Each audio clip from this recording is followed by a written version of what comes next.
Shalom, masih pengajaran dari kitab Yakobus dan kita sampai sekarang ke pasal yang kelima, saudaraku, tentang keadaan akhir zaman. Kita melihat dari keadaan apa yang terjadi hari-hari ini, yang kaya bertambah kaya, yang miskin bertambah miskin, dan jurang antara yang kaya dengan yang miskin makin melebar. Di sini kita lihat sebetulnya meskipun tidak nyembah patung, tapi kebanyakan kita termasuk yang menyebut dirinya orang percaya menyembah Mammon. Kita harus tahu dari mana, daripada saat-saat seperti ini. Surat Yakobus ditujukan kepada orang-orang Yahudi yang dalam perantauan. Perantauan di sini diasporas, bukan perantauan mencari tempat yang baik, tapi karena aniaya. Tetapi meskipun menghadapi diskriminasi, menghadapi tekanan, maka janji Tuhan berkat Abraham tetap sampai juga kepada kita, Israel rohani. Dalam pasal 5 dikatakan tentang orang-orang kaya yang menumpuk harta pada akhir zaman. Ada orang tanya kepada saya, Pak, apakah corona ini adalah tanda akhir zaman? Saya katakan dengan jelas, ya jelas dalam firman Tuhan akan disebutkan. Loh tapi Pak, ada Spanish flu, ada ya, kita lihat bagaimana Black Death dan sebagainya, SARS, MERS. Perhatikan apa yang dikatakan Tuhan Yesus. Sebelum kedatangannya, kerajaan akan melawan kerajaan, bangsa melawan bangsa. Bangsa itu etnos melawan etnos. Meskipun kita jadi didik begini hebat, rasialisme mendadak timbul. Antara yang putih dengan hitam, yang putih dengan yang kuning. Saudara yang kasih Tuhan, kita sebagai warga kerajaan, kita ini buta warna. Ya, kita tidak membedakan satu dengan yang lain. Sayang sekali, simbol pelangi yang digambarkan busurnya Tuhan sekarang dipakai oleh LGBT. Mejiku Hibiniu itu kalau diputar warnanya putih, kemuliaan. Ya, kita melihat bagaimana firman Tuhan mengatakan mereka menumpuk harta, bahkan mereka menindas, yaitu pekerja-pekerja mereka. Saya mau katakan pada orang-orang kaya, firman Tuhan mengatakan emasmu akan berkarat dan pakaianmu akan dimakan oleh ngangak. Liwat apa kejadian? Cuma yaitu virus ini begitu lemah, kena sabun mati. Obat tidak bisa menolong. Kena sabun, dia akan istilahnya nyunyut kena air. Tapi manusia tidak berdaya. Perusahaan-perusahaan pada jatuh. Ya saham-saham pada jatuh. Saham pada jatuh itu dimakan oleh ngengat, dimakan oleh resesi. Tetapi ada perintah, bagaimana jangan kita itu menindas kepada pekerja kita. Sebab apa? Jeritan mereka telah sampai kepada Tuhan semesta alam. Karena itu hari-hari ini adalah hari testing buat hati kita. Do we love God? Do we love one another? Ini jelas kelihatan saudara ya. Karena itu kita tidak menumpuk harta tapi membagikan harta. Sebab lewat ini saya pernah dikatakan suruh isolasi mandiri. Death is real. Dan death itu di depan mata kita. Dan itu mengingatkan kita, we will not live forever. Tapi Tuhan janji hidup yang kekal telah tersedia. Bagi mereka yang belum terima Tuhan Yesus, terimalah dia sebagai Tuhan dan Juru Selamatmu secara pribadi. Dan kau akan menerima lewat ujian mahkota kehidupan. God bless you warga kerajaan. Shalom warga kerajaan. Selamat pagi Bapak Ibu terkasih dalam Tuhan. Pagi hari ini kita mau kembali beribadah. Dan juga kita mau merayakan ulang tahun kemerdekaan bangsa negara kita tercinta Indonesia yang ke-75. Mari berikan sorak-sorai.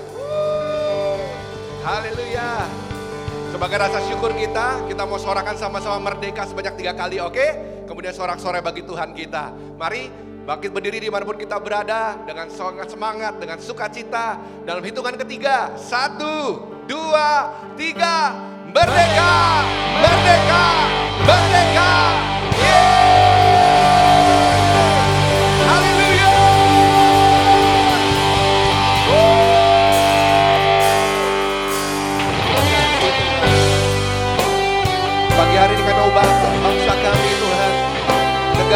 di hadapan-Mu. Terima kasih Tuhan. Yang mau merendahkan diri kami berdoa, mencari wajah-Mu, berbalik dari jalan yang jahat. Kau yang mendengar dari sorga Tuhan, mengampuni dosa kami dan memulihkan negeri kami Tuhan. Kami percaya Tuhan pagi hari ini, di dalam nama Tuhan Yesus. Terima kasih Tuhan.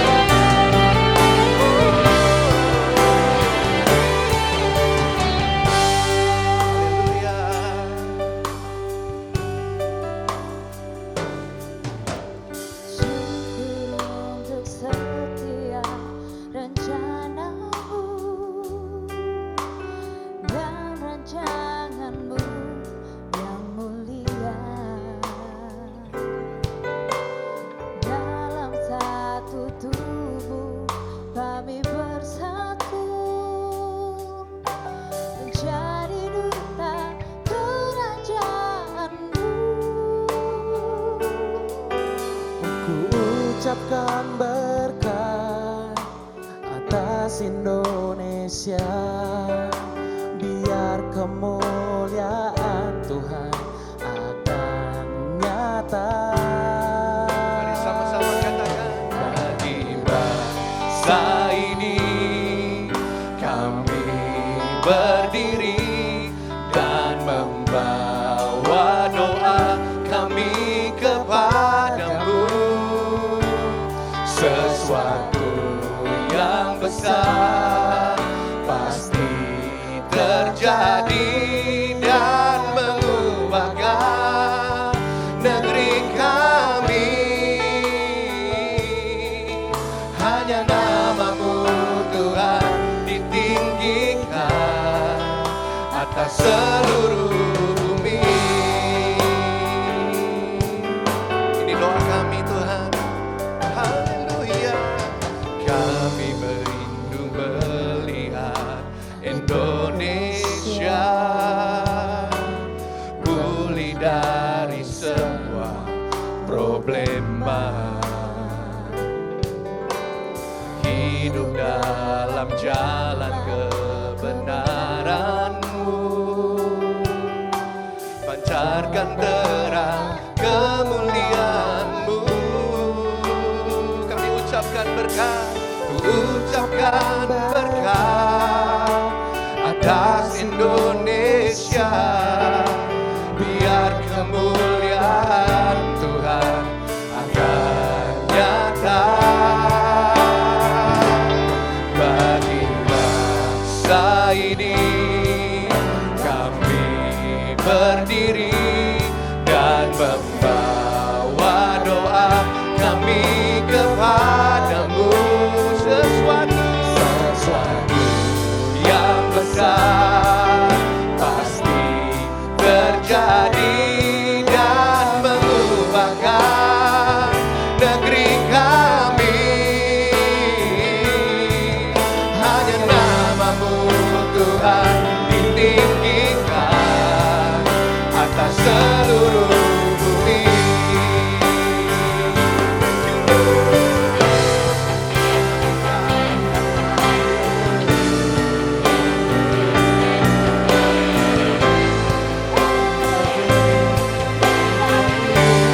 Kami tahu hati-Mu,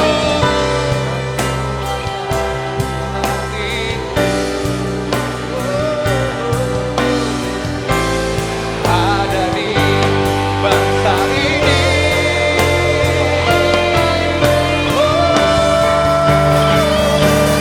Bagi bangsa ini kami berdiri dan membawa doa kami kepadamu.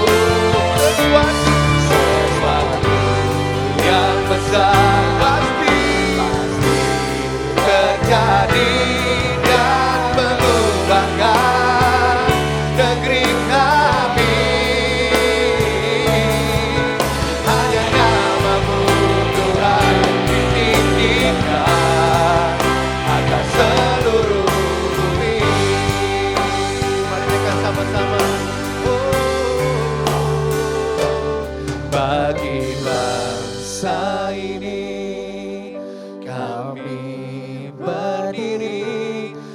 dan membawa doa kami kepadamu. Sesuatu yang besar pasti terjadi dan mengubahkan negeri kami. Hanya namamu Tuhan ditinggikan atas seluruh bumi. Mari sekali lagi sama-sama bagi bangsa ini Tuhan. Bagi bangsa ini kami berdiri dan membawa doa kami kepadamu. Sesuatu yang besar pasti terjadi dan mengubahkan negeri kami. Hanya namamu Tuhan ditinggikan. Hanya namamu Tuhan ditinggikan. Katakan hanya namamu Tuhan ditinggikan atas seluruh bumi.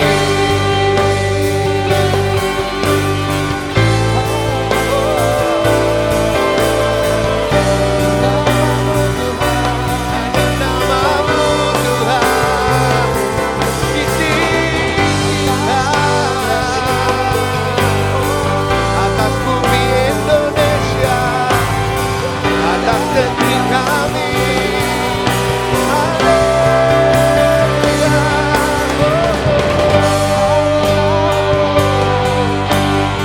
Kami ucapkan berkat-Mu Tuhan. Kami ucapkan kasih atas Indonesia. Haleluya. Kami bawa bangsa kami bersorak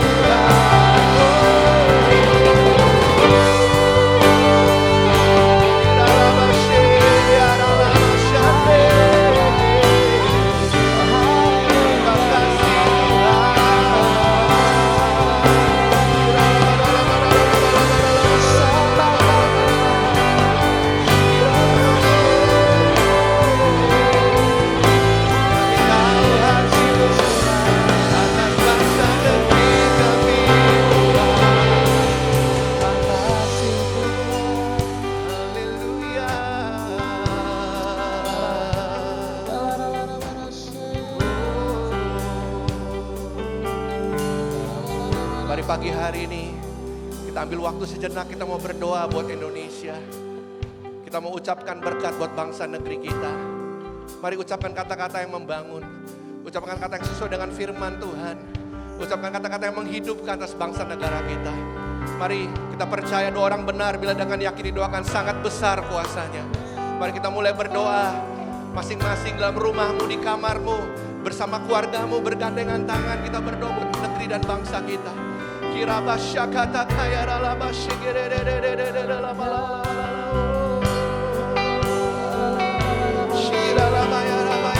kami bawa bangsa kami Tuhan.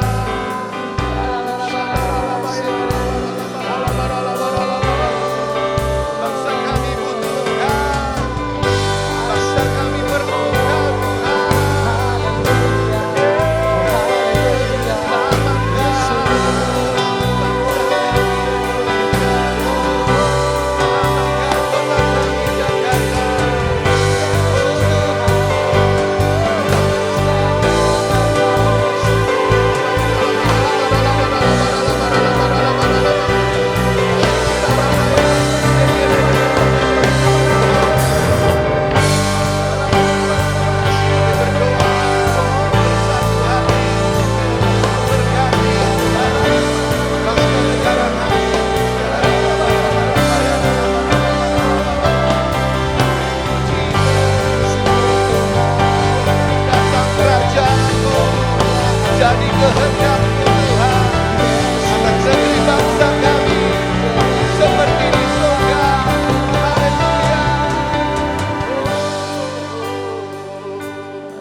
kami bersyukur Tuhan buat bangsa negeri kami.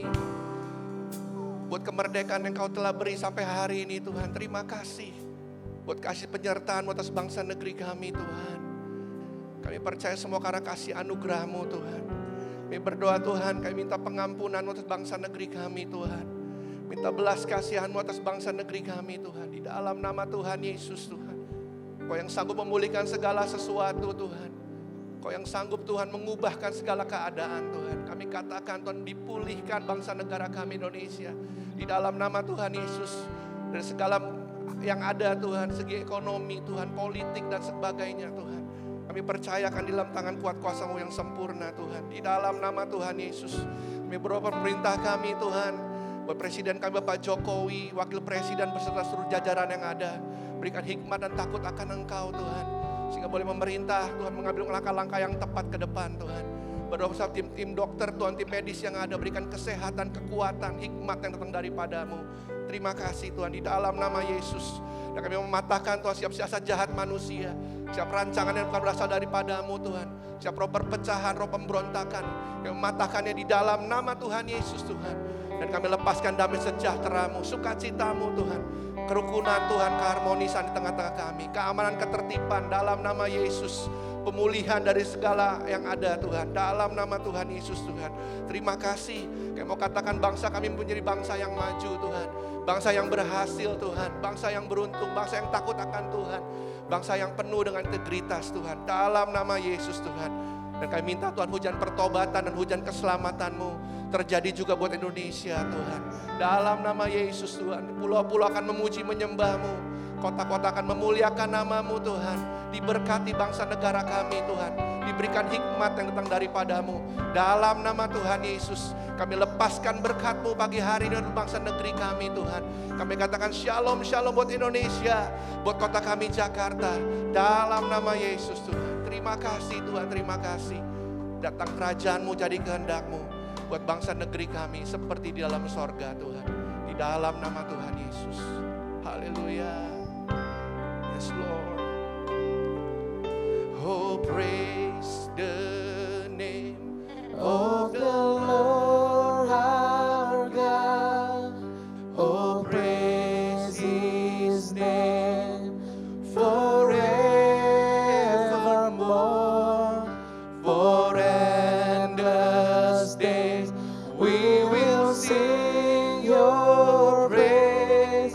Oh Lord, oh Lord our God. Oh praise the name. Oh praise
tempat maha tinggi. Di dalam nama Tuhan Yesus, mari warga kerajaan sama-sama berkata, amin, haleluya. Come on. Haleluya. Mari memuji Tuhan. Dia Raja yang membebaskan kita dari dosa. Come on. Haleluya. Terima kasih Tuhan. Mari katakan sama-sama, terpujilah. Terpujilah namamu Tuhan, kuat dan penuh kemuliaan. Satu suara kami nyatakan, katakan kebesaranmu tetap selamanya. Terpujilah namamu Tuhan, kau ajaib Tuhan, ajaib dan penuh keagungan. Satu hati kami nyatakan, kerajaanmu kekal selamanya.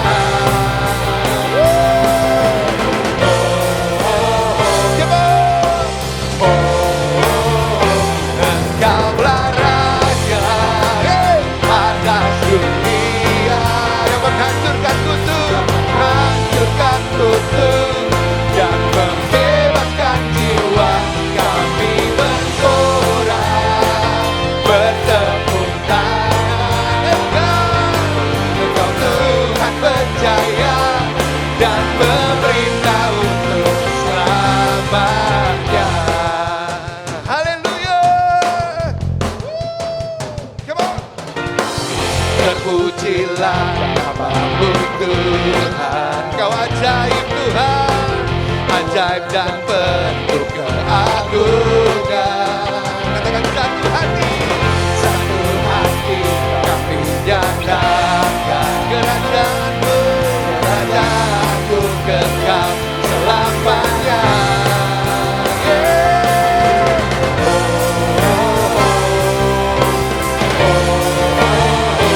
Engkaulah Raja atas dunia yang membebaskan dan membebaskan jiwa. Kami bersorak, bertepuk tangan. Engkau Tuhan percaya dan memerintah untuk Engkaulah Raja atas dunia yang menghancurkan kutuk dan membebaskan jiwa. Engkaulah Raja atas dunia yang menghancurkan kutuk dan membebaskan jiwa. Kami bersorak, bertepuk tangan. Engkau Tuhan percaya dan memerintahkan lagi sama-sama. Engkaulah Raja atas dunia yang menghancurkan kutuk dan membebaskan jiwa. Kami bersorak, bertepuk tangan. Engkau Tuhan percaya dan memerintah untuk selamanya. Haleluya. Terima kasih Tuhan.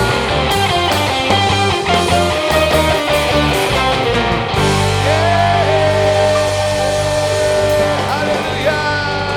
Katakan sama-sama. Ku kan bangkit, nyatakan kemuliaannya. Ku kan bangkit, nyatakan kebesarannya. Sampai setiap lutut bertelut, semua lidah mengaku Yesus Kristus ialah Tuhan, Raja Raja segala raja.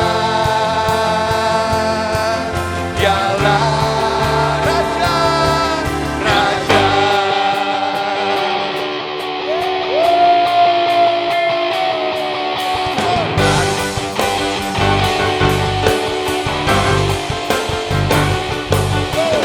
Mari kita semua umat pilihan Allah, umat pilihan Allah, dengarlah panggilannya untuk menggenapi firman-Nya. Sekaranglah waktunya untuk berdiri bagi bangsa ini. Mari maju umat pemenang. Mari katakan kanan kirimu, mari kita semua, come on. Umat pilihan Allah, dengarlah panggilannya untuk menggenapi firman-Nya. Sekaranglah waktunya untuk berdiri bagi bangsa ini. Mari maju umat pemenang. Bukan bagi nyatakan kemuliaan-Nya, bukan bagi nyatakan kebesaran-Nya. Sampai setiap lutut berteduh, semua lidah mengakui siapa Yesus Kristus, Dialah Tuhan, Raja segala raja. Dialah bukan bagi katakan kemuliaan-Nya, bukan bagi nyatakan kebesaran-Nya. Sampai setiap lutut berteduh, semua lidah mengakui Yesus Kristus, Dialah Tuhan, Raja segala raja. Dialah Raja, Raja. Dialah Tuhan, Dialah Tuhan. Mari sekali lagi sama-sama. Dialah Raja. Haleluya.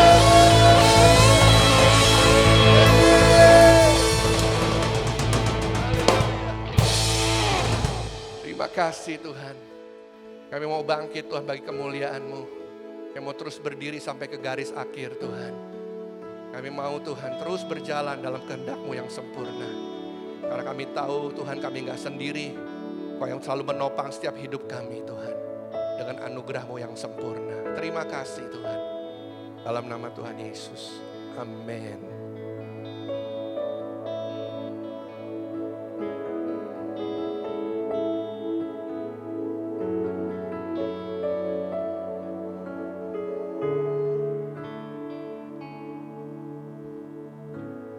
Bapa, Kau mendengar seruan hatiku.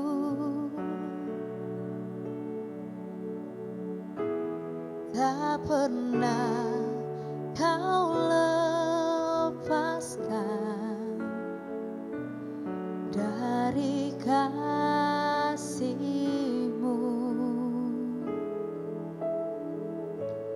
Lewat lembah kelam,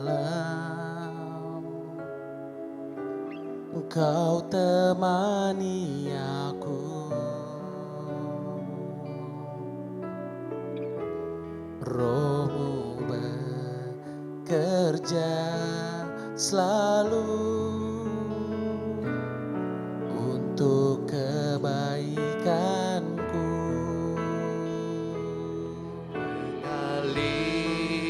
Kuasa dari tempat maha tinggi, Bapa kekal mulia, Kau hadir di sini, memulihkan hati, menyembuhkan yang terluka. Ku kan tenang bersama-Mu, Bapa.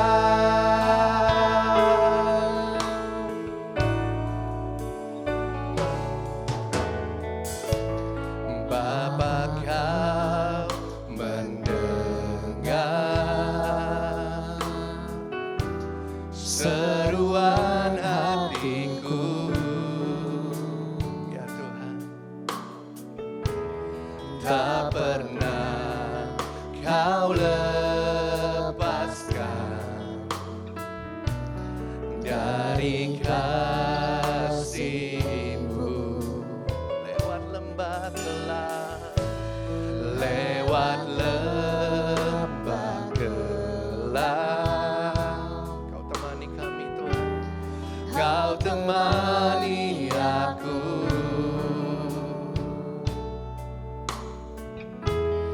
Roh-Mu bekerja selalu untuk kebaikanku,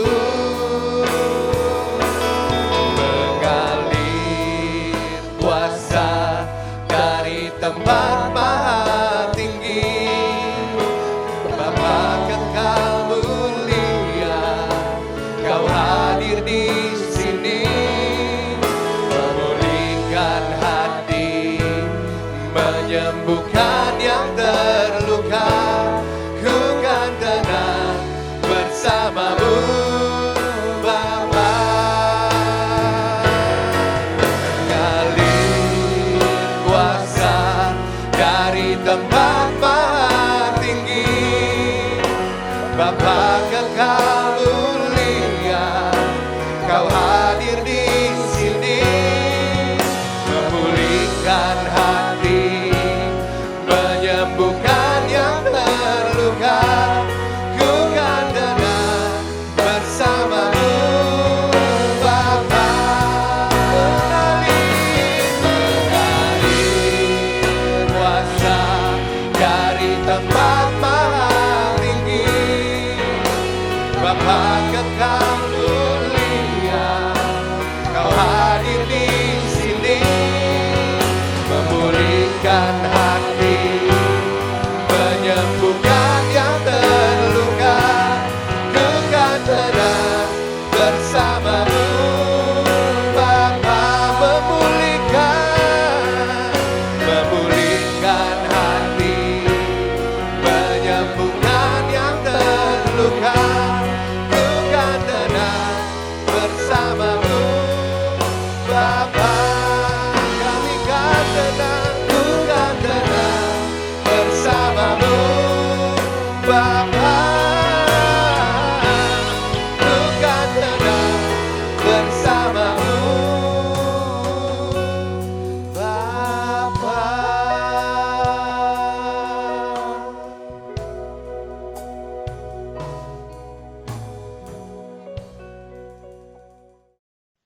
Shalom warga kerajaan, senang sekali saat ini kita bisa berjumpa kembali untuk bersama-sama kita menikmati kebenaran firman Tuhan. Dan saya percaya seperti Yesus katakan, barang siapa mengetahui kebenaran, kebenaran akan memerdekakannya. Dan kali ini saya tidak datang sendirian, saya datang bersama dengan istri saya. Dan bukankah Alkitab berkata it's not good for man to be alone. Gak baik laki-laki sendirian. Saya ajak istri saya. Karena kita akan membahas bersama-sama untuk sesuatu yang sangat penting yang harus kerjakan bagi setiap kita. Yang banyak orang meremehkannya tentang bagaimana kita harus to equip the saints. Equipping the saints. Memperlengkapi orang-orang kudus. Dan juga memperlengkapi orang-orang yang Tuhan tempatkan ada di sekitar kita. Karena Tuhan ingin hidup kita itu menghasilkan banyak buah. Dan buah yang ingin dihasilkan bukan buah yang begitu saja, tetapi buah yang tinggal tetap. Dan itu tidak akan mungkin terjadi kalau kita tidak melakukan fungsi di mana kita akan memberkati orang lain, kita akan memperlengkapi orang lain. Semua yang Tuhan berikan kepada kita, kita bisa berikan estafet kepada orang lain untuk kita ajarkan dan membuat mereka jauh lebih baik daripada setiap kita. Saya akan memulai dengan Efesus pasal yang keempat ayat 11 sampai dengan ayat yang ke-13. Demikianlah firman Tuhan berkata, dan ialah yaitu Yesus Kristus kepala gereja yang memberikan baik rasul-rasul maupun nabi-nabi, baik pemberita-pemberita Injil maupun gembala-gembala dan pengajar-pengajar untuk apa? Memperlengkapi orang-orang kudus, to equip the saints. Ya, bagi pekerjaan pelayanan, bagi pembangunan tubuh Kristus sampai kita semua telah mencapai kesatuan iman dan pengetahuan yang benar tentang anak Allah, kedewasaan penuh dan tingkat pertumbuhan yang sesuai dengan kepenuhan Kristus. Alkitab menjelaskan betapa pentingnya pelayanan 5 jawatan. Perhatikan baik-baik, Yesuslah sang kepala gereja memberikan kepada setiap gereja seharusnya memiliki 5 jawatan. Mulai dari rasul-rasul, nabi-nabi, lalu pemberita-pemberita Injil, para penginjil, gembala-gembala dan kemudian para pengajar. Kita lihat kalau kita belajar supaya lebih mudah mengingatnya, seringkali orang mengajar bahwa rasul itu seperti ibu jari. Dia mengokohkan, kalau kita buat kepalan tangan seperti ini dia yang mengokohkannya ya. Nah lalu kemudian nabi-nabi itu telunjuk di mana sering mengatakan repent, bertobatlah, demikianlah firman Tuhan. Ya, nabi menyampaikan pesan Tuhan kepada banyak orang. Yang ketiga pemberita Injil itu jari tengah gitu ya. Kenapa? Ini jari lebih tinggi dari semua yang lain karena dia sering keliling. Dia beritakan Injil kemana-mana, dia dikenal lebih banyak orang. Lalu kemudian gembala, gembala itu pakai jari manis ya. Lihat di sebelah cincin saya pakai menggunakan cincin di sebelah kanan ini adalah sebelah kanan ring atau cincin untuk pernikahan kami berdua itu diletakkan. Karena apa? Gembala itu manis gitu ya. Dia harus punya hati bapa, hati gembala yang kuat. Dia mengayomi jemaat dan sebagainya. Lalu ada pengajar pakai kelingking ya. Ini untuk apa? Biasa kita lihat ya. Ayo belajar ya, dengar-dengaran seperti itu. Nah tetapi Alkitab menjelaskan ini 5 jawatan. Bukan 5 jabatan. Ya beda sekali antara jawatan dengan jabatan. Kalau jabatan ini yang membahayakan. Ada kalanya seringkali perpecahan terjadi karena orang mengejar jabatan di dalam gereja ataupun di dalam sesuatu organisasi. Mengejar jabatan. Seringkali orang melupakan prinsip-prinsip dan nilai-nilai yang benar sampai akhirnya mengambil segala cara untuk bisa sampai kepada posisi jabatan. Tapi Alkitab menjelaskan tentang 5 jawatan. Ini lebih kepada fungsi yang harus maksimal sebagai tubuh Kristus di dalam mengikut Tuhan. Dan 5 jawatan ini adalah satu tim adanya. Ya, sifatnya satu tim, satu paket, lalu utuh, penuh gitu ya. Dan ini sifatnya equal, sama.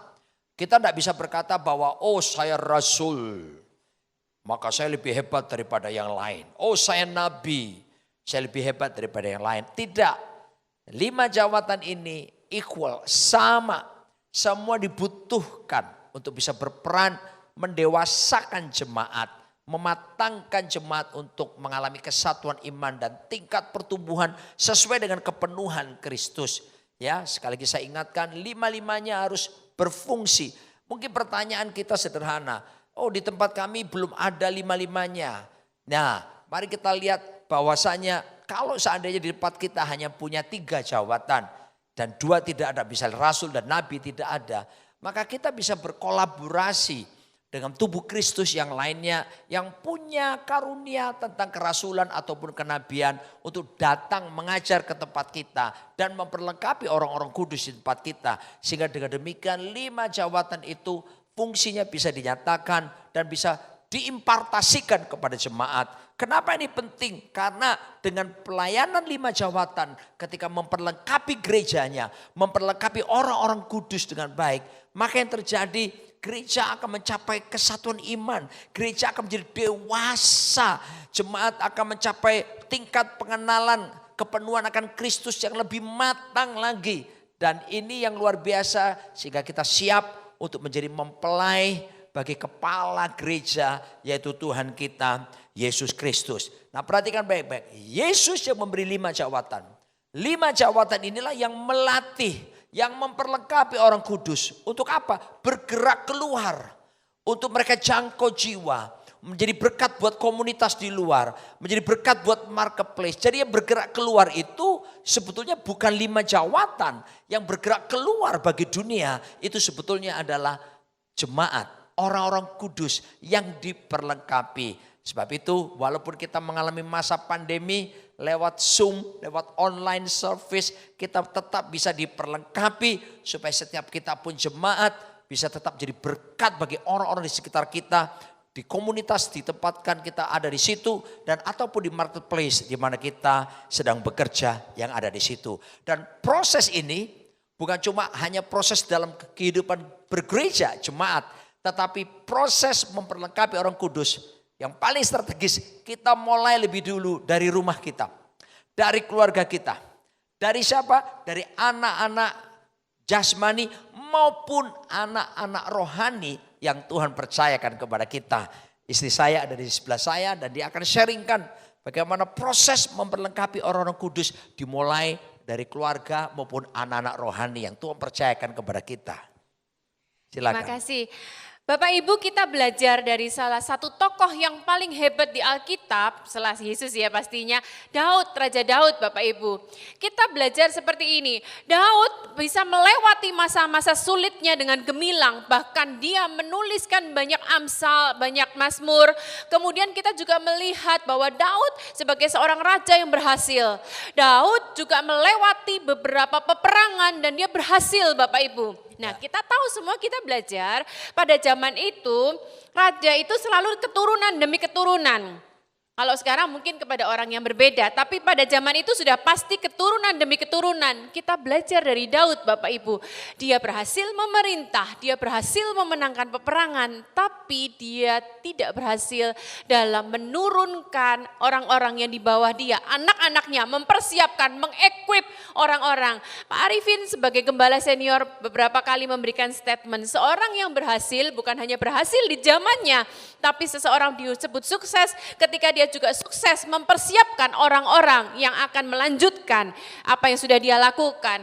Bapak Ibu, ketika kita belajar dari Raja Daud, dia punya 19 putra dan 1 putri yaitu Tamar. Tapi apa yang kita lihat dari anak-anaknya? Kita belajar. Amnon anaknya memperkosa putrinya sendiri, Tamar.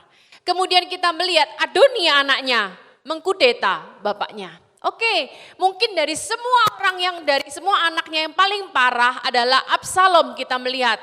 Absalom ini selain dia mengkudeta bapaknya, firman Tuhan juga berkata dia meniduri istri-istri Daud, gundik-gundiknya Bapak Ibu. Nah, kita semua pasti akan berpikir itu memang anak durhaka, anak yang bejat. Tapi mari kita lihat dulu Bapak Ibu, kita jangan langsung judging di satu sisi kepada Absalom doang, tapi mari kita belajar. Firman Tuhan di dalam 1 Korintus 10 ayat 11 mengajarkan kepada kita gini, mari kita mengambil pelajaran dari Israel, supaya kita melihat itu dan kita tidak melakukannya dalam generasi kita. Apa yang terjadi Bapak Ibu? Mari kita lihat cerita tentang Absalom di dalam 2 Samuel. Pasal yang ke-13, mari kita lihat, kita selalu judge tentang Absalom.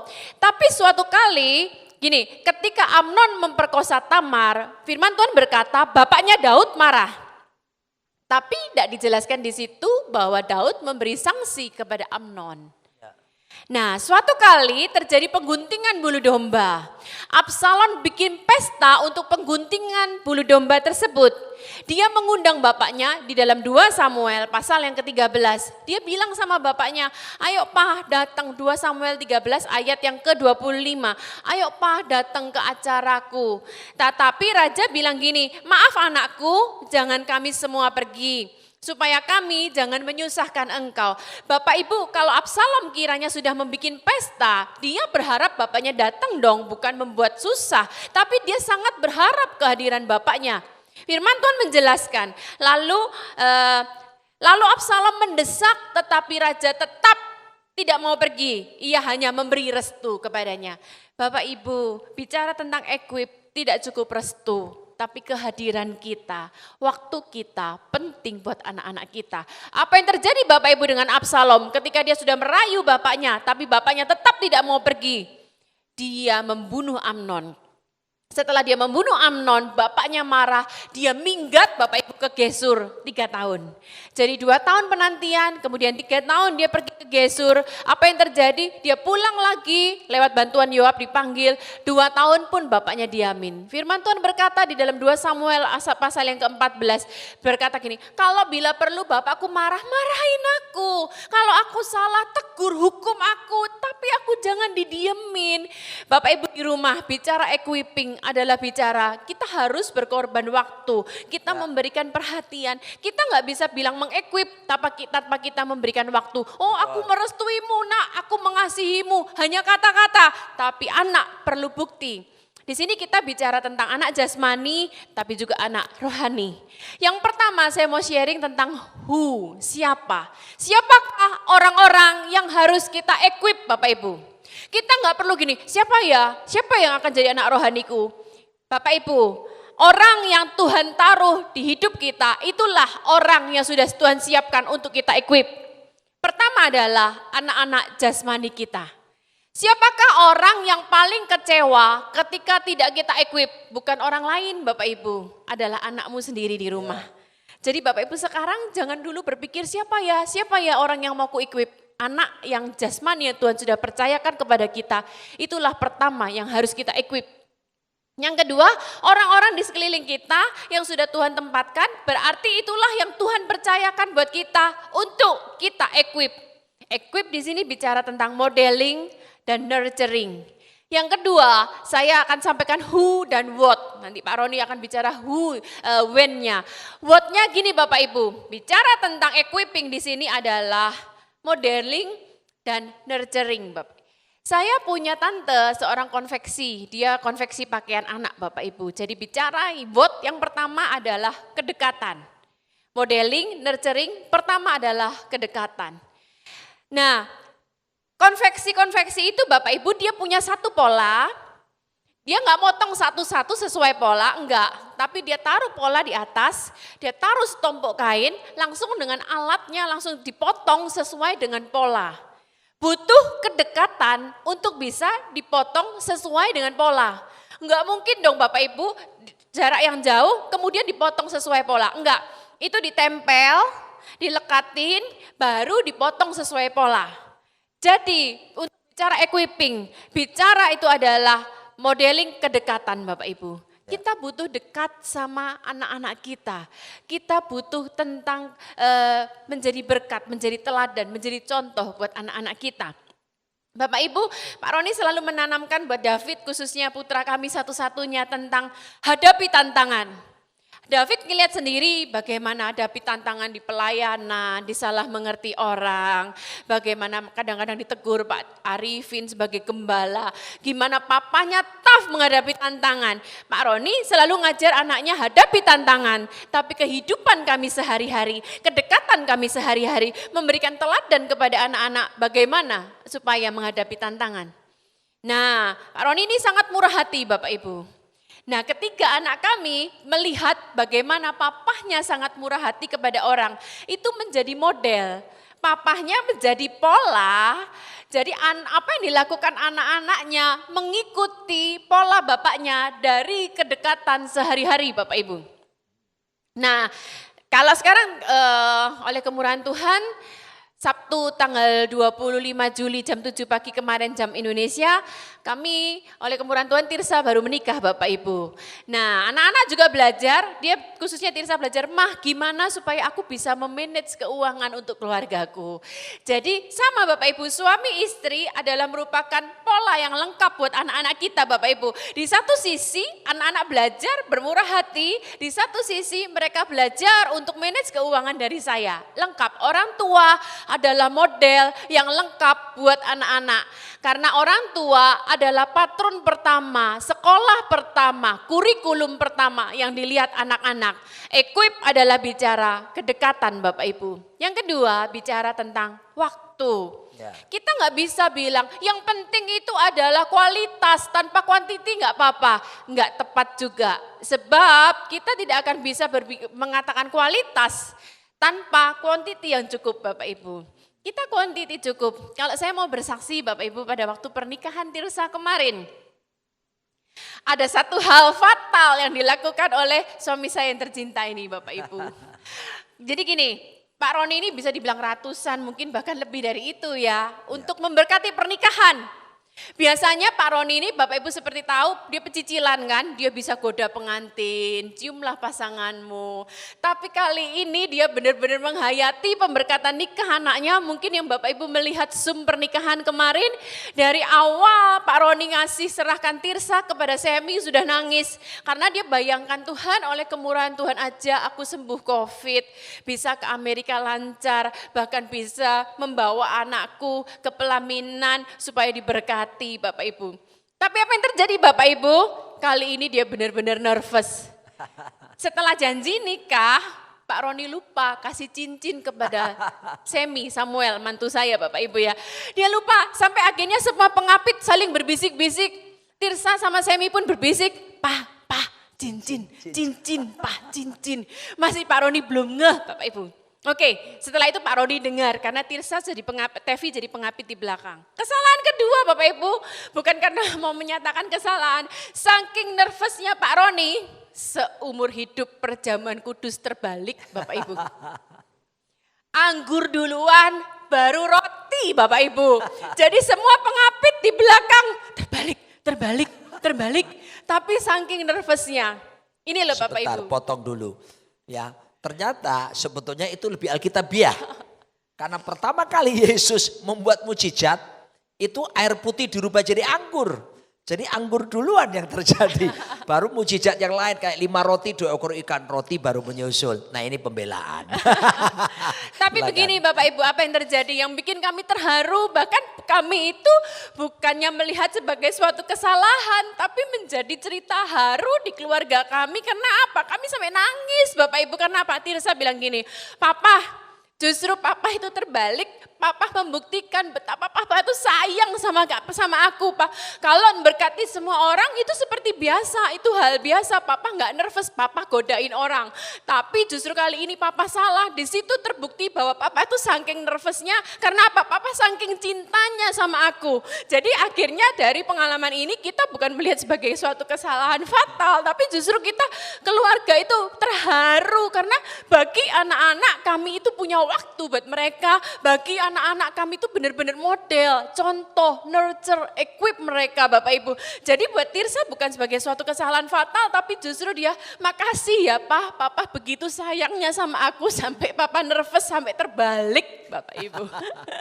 Dan yang ketiga sebelum saya serahkan kepada Pak Roni, bicara tentang what adalah bicara teguran. Bapak Ibu tidak bisa equip kalau terus kita bicara kasih sayang tidak seimbang tanpa teguran. Ya.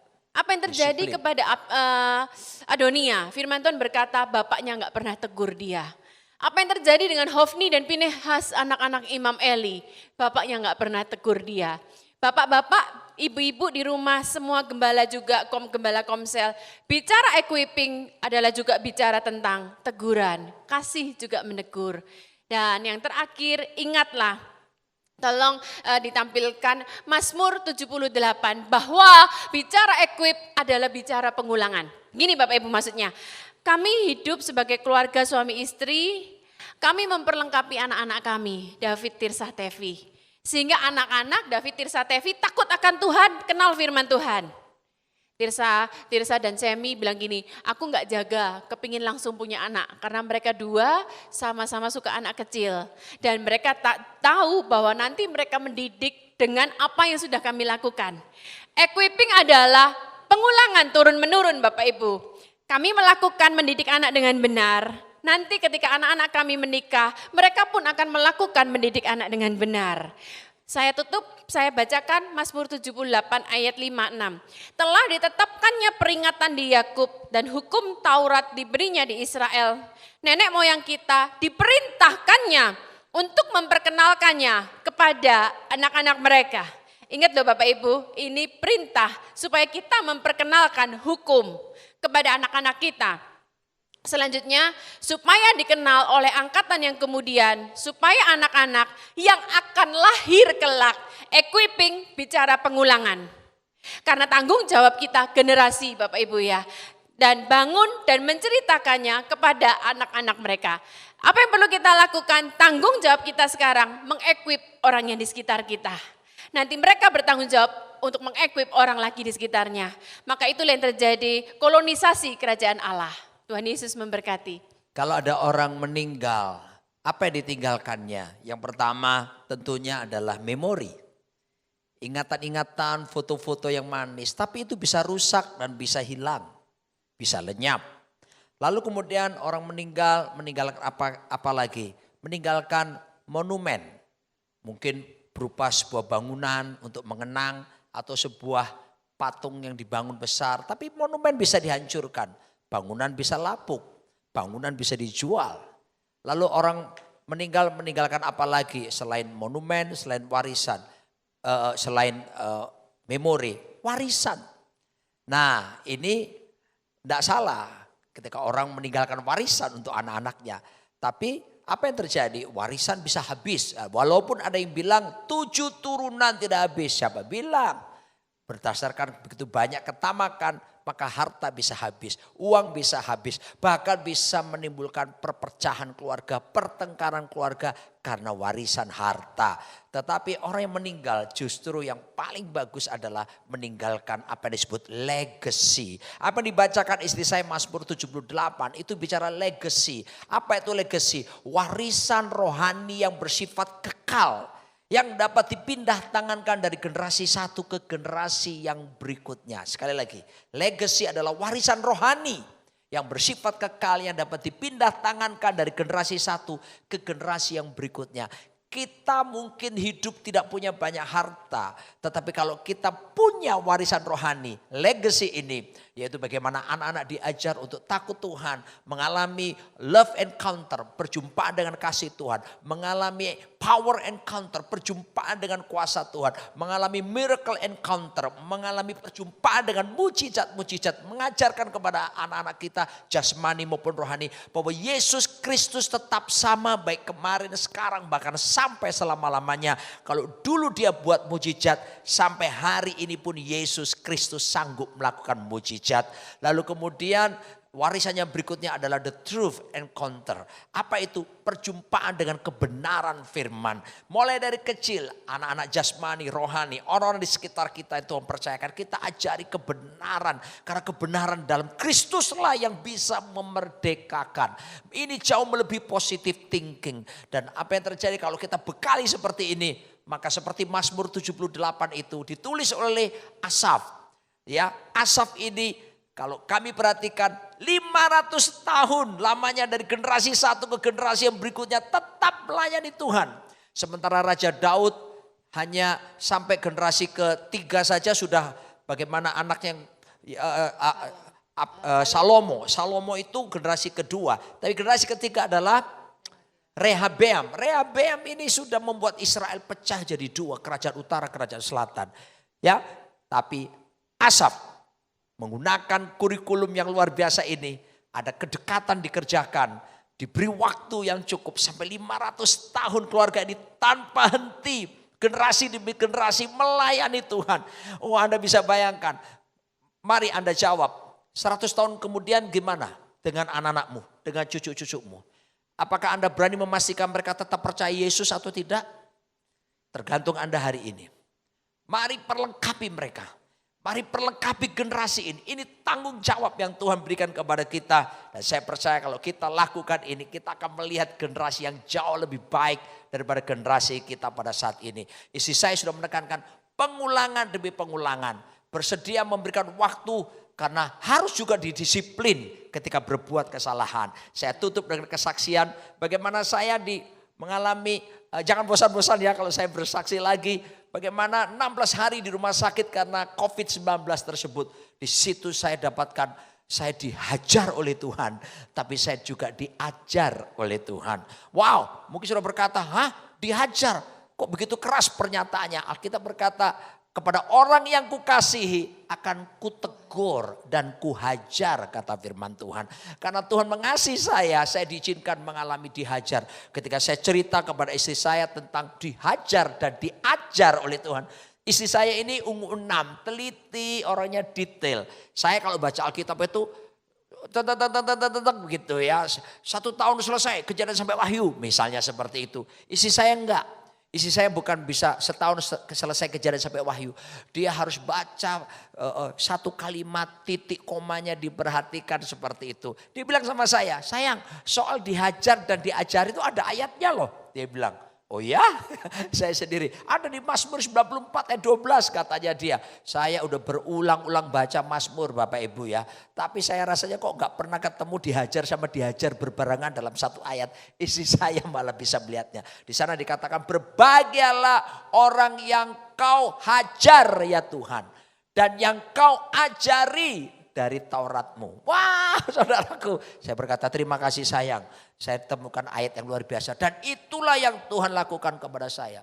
Karena equipping, Tuhan memperlengkapi saya lebih lagi sebagai hamba Tuhan. Diizinkannya saya mengalami dihajar.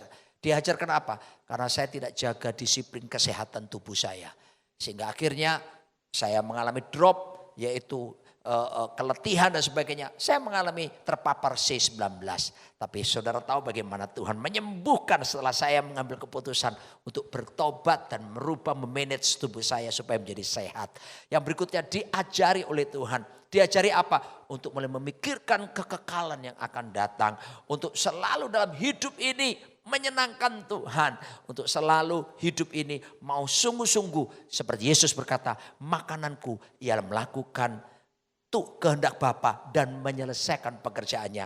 Ketika saya terima didikan Tuhan ini bersama-sama dan saya katakan terima kasih Tuhan. Dan sekarang saya menikmati bagaimana dihajar dan diajar itu sebagai satu proses untuk diperlengkapi bagi tanggung jawab yang lebih besar di kemudian hari. Jadi saya mau katakan mari saya sampai kepada bagian yang terakhir. Kapankah itu harus dimulai?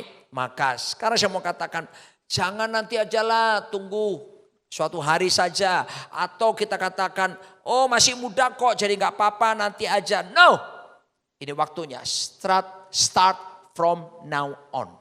Mari kita lihat orang-orang di sekitar kita. Anak-anak jasmani kita. Anak-anak rohani kita. Orang-orang yang Tuhan percayakan kepada kita. Mari kita mulai menyediakan diri. Untuk kita mau melihat buah-buah yang luar biasa lewat hidup mereka. Karena Tuhan ingin kita menghasilkan banyak buah. Bukan sekedar buah biasa. Tapi buah yang tinggal tetap. Terakhir kami mau sampaikan bahwa siapakah panutan yang paling hebat yang harus kita pelajari adalah proses equipping the saints. Dialah Yesus Kristus Tuhan kita. Tuhan Yesus dalam dedikasi waktu 3,5 tahun. Dia konsentrasi untuk 12 orang muridnya. Walaupun ada satu yang mengkhianati tapi 11 yang lain kita lihat. Dan dia dengan tekun mengajari mereka, bersama mereka, melatih mereka, mendidik mereka, memberi waktu kepada mereka. Melakukan pemuritan yang luar biasa. Hari ini kita tetap merasakan dampaknya. Kalau ini ibarat sebuah perusahaan. Perusahaan mana yang bisa bertahan sampai 2000 tahun lebih? Coba Anda perhatikan, paling ada perusahaan bunyi ratus tahun, belum sampai ribuan tahun. Tapi Yesus Kristus, kalau kita ibaratkan membangun sebuah perusahaan, company yang dia bangun dampaknya sampai hari ini. Dan kita yang ada yang percaya Yesus saat ini, kita juga ada di dalam bagian perusahaannya yang telah menikmati segala kebaikan dari proses bagaimana memperlengkapi orang-orang kudus setelah Yesus lakukan kepada para murid-muridnya. Padahal mereka bukan orang-orang yang hebat, tetapi ketika diperlengkapi mereka jadi luar biasa. Pelayanan mereka menjungkir balikan dunia dan dampaknya kita nikmati sampai hari ini. Kalau ini kita lanjutkan kepada generasi di bawah kita, maka tidak akan mengalami 3 dosa generasi. Yang pertama, tidak menghormati generasi yang ada di atasnya. Yang kedua, tidak melayani generasi. Tapi yang ketiga, dosa generasi, tidak mempersiapkan generasi yang akan datang. So, apa yang harus kita lakukan? Mari bersama-sama.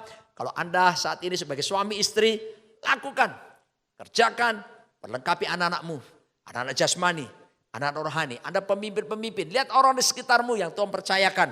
Mari kita perlengkapi mereka, biarlah mereka jadi orang-orang yang melesat seperti anak panah yang melesat jitu sampai kepada sasaran, sampai kepada destiny yang mereka sudah alami dan ditetapkan oleh Tuhan kita Yesus Kristus. Selamat memperlengkapi. Dan bersama Yesus Anda pasti akan melakukan perkara-perkara yang besar. Amin. Kita akan berdoa bersama-sama. Tuhan, Terima kasih kami memberkati seluruh jemaat-Mu dan tanamkan kepada setiap kami. Kami punya tanggung jawab untuk mempersiapkan generasi.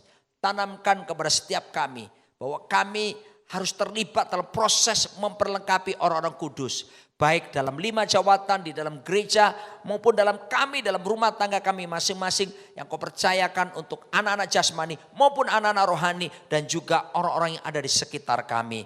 Dan supaya dengan demikian hidup setiap kami Tuhan berbuah-buah lebat, bahkan tinggal tetap. Dan kami meninggalkan legacy, warisan rohani yang bersifat kekal yang bisa dipindah tangankan dari generasi yang satu ke generasi yang berikutnya. Dan dengan demikian keturunan kami, generasi demi generasi akan tetap ada di dalam hadirat-Mu sampai selama-lamanya. Dalam nama Yesus, amin. Puji Tuhan. Mari Bapak Ibu yang ada di rumah, seluruh jemaat Tuhan, kita persiapkan diri kita untuk kita bersekutu dengan tubuh dan darah Tuhan. Mari persiapkan roti dan anggur di rumah masing-masing. Tuhan, terima kasih kami mau menikmati persekutuan dengan tubuh dan darah-Mu ya Tuhan. Engkau yang melayakkan kami oleh kuasa darah-Mu untuk kami boleh menerima tubuh dan darah-Mu menjadi sumber kekuatan, sumber kehidupan, pengharapan buat kami ya Tuhan. Terima kasih Tuhan. Engkau Tuhan yang setia, Tuhan yang tidak pernah tinggalkan kami.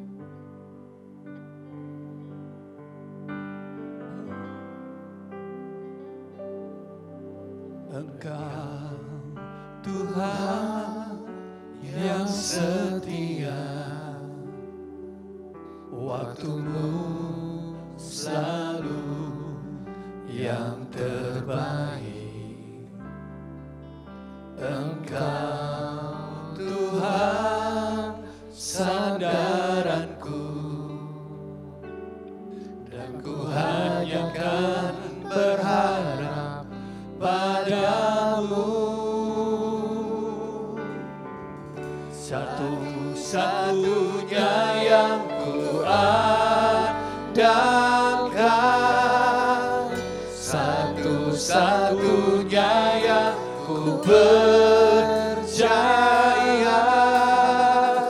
Engkau sumber kekuatan, sumber pengharapan, sumber kedamaian. Satu-satunya yang ku andalkan, satu-satunya yang ku percaya. Engkau Tuhan memberkati, Tuhan penyembuhku, Tuhan pemulihku. Sambil mengangkat roti katakan, satu-satunya yang ku andalkan, satu-satunya yang ku percaya. Engkau Tuhan kekuatan, sumber pengharapan, sumber kedamaian.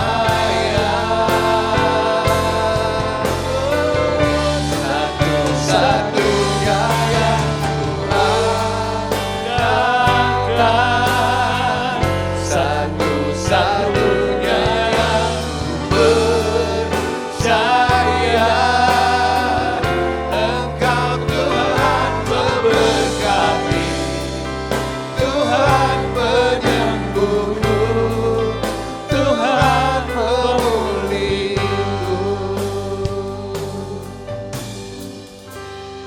Mari angkat roti sambil mengucap syukur kepada Tuhan, mengingat pengorbanan, mengingat kematiannya di atas kayu salib. Kita sudah ditebus dari semua dosa, dari semua masa lalu apapun, dari semua kutuk.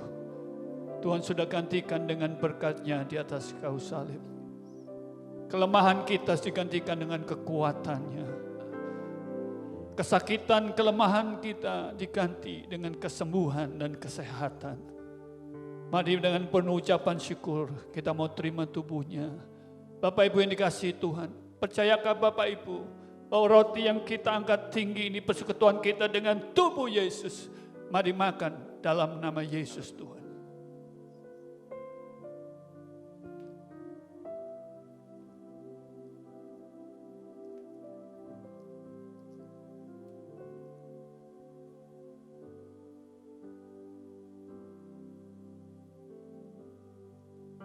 Oh, terima kasih Tuhan.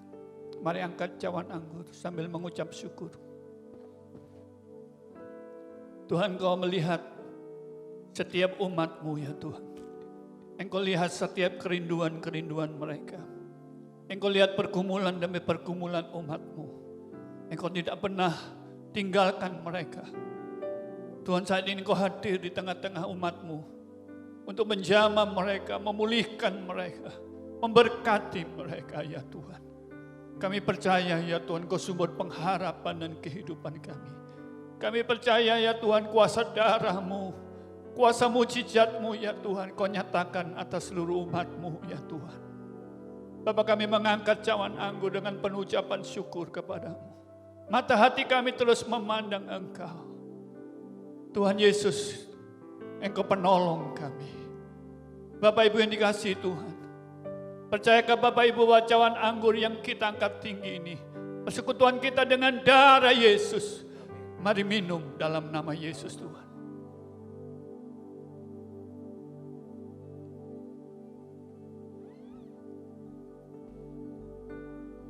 Mari angkat kedua tanganmu kepada Tuhan. El Shaddai, El Shaddai,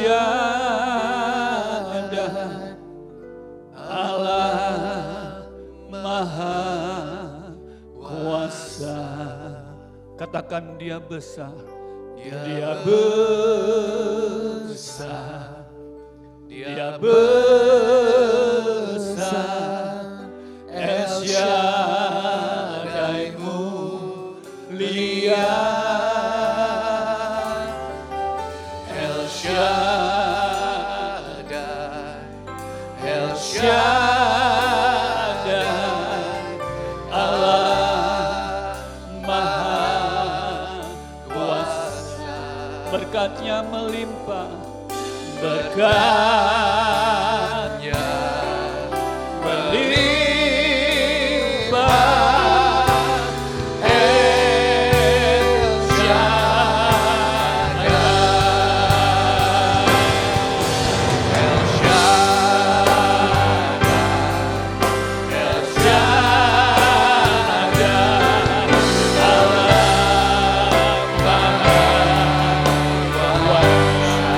Dia besar.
Tuhan, angkat kedua tanganmu bersama dengan keluarga yang kau gandeng tangan.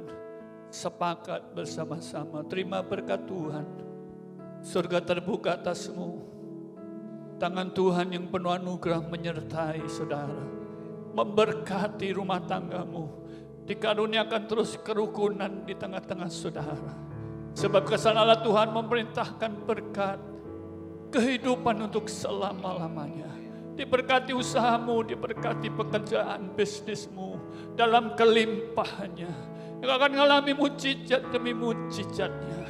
Pertolongan demi pertolongannya. Tuhan yang membukakan pintu-pintu kebajikan, kemurahan, kebaikannya atasmu. Dalam nama Yesus Kristus Tuhan. Diberkati anak-anak, cucu-cucu saudara dengan takut akan Tuhan. Diberkati kesehatan saudara. Dalam nama Yesus Kristus Tuhan. Berkat damai sejahtera. Sukacita dan kebenarannya. Berkat kerajaannya. Turun atas saudara melimpah-limpah. Mulai siang ini sampai selama-lamanya. Dalam nama Yesus Kristus Tuhan. Saudara yang diberkati dan siap jadi berkat. Sama-sama katakan. Amin.